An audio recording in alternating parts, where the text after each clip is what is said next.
Comme wa rahmatullahi ta'ala wa barakatuh, chers frères et sœurs en islam, shalom à tous nos frères et sœurs non musulmans. Mes chers frères et sœurs en islam, nous continuons toujours avec notre problématique, que signifie réellement la Noël. Mes chers frères et sœurs en islam, comme nous le savons, c'est chaque 25 décembre que nous voyons les gens célébrer la Noël. Alors que Jésus-Christ, qui la paix de soit sur lui, ne connaît même pas une fête le 25 décembre. Et il ne connaît pas aussi le calendrier même que nous suivons. Parce que le calendrier actuellement, c'est-à-dire le calendrier actuel que nous suivons, c'est le calendrier grégorien. Or, Jésus-Christ, qui l'appelle Yeshua, ne connaît même pas ce calendrier. Donc, comment est-ce que les gens peuvent savoir qu'il est né le 25 décembre? Donc, ce qui veut dire que c'est archi faux. Parce qu'en réalité, avant même le calendrier même grégorien, c'est-à-dire le calendrier que nous suivons, il existait un calendrier qu'on appelait le calendrier julien. Ce calendrier a été utilisé dans la Rome antique, c'est-à-dire la Rome d'avant. Eux aussi, ce calendrier a été introduit par l'empereur Jules César, 46 ans avant Jésus-Christ. Donc, nous continuons encore.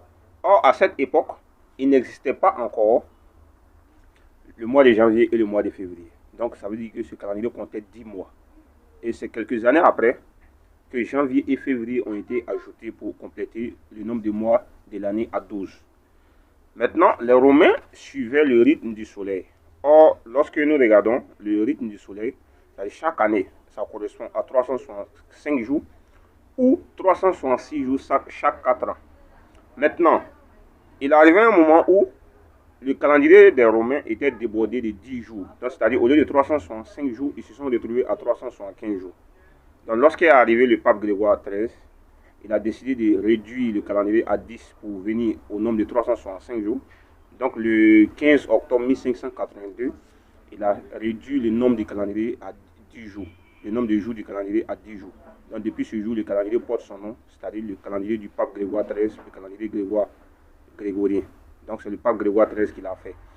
Sinon, mes chers frères en islam, tous les prophètes de Dieu suivaient le calendrier musulman, même Jésus-Christ lui-même, parce que le calendrier musulman suit le cycle lunaire, c'est-à-dire la lune. Quelle est la preuve?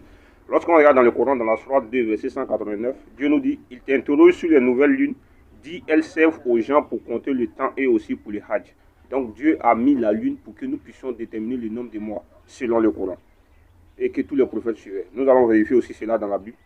Lorsque nous prenons dans Psaume 104, verset 19, on nous dit, il a fait la lune pour marquer les temps.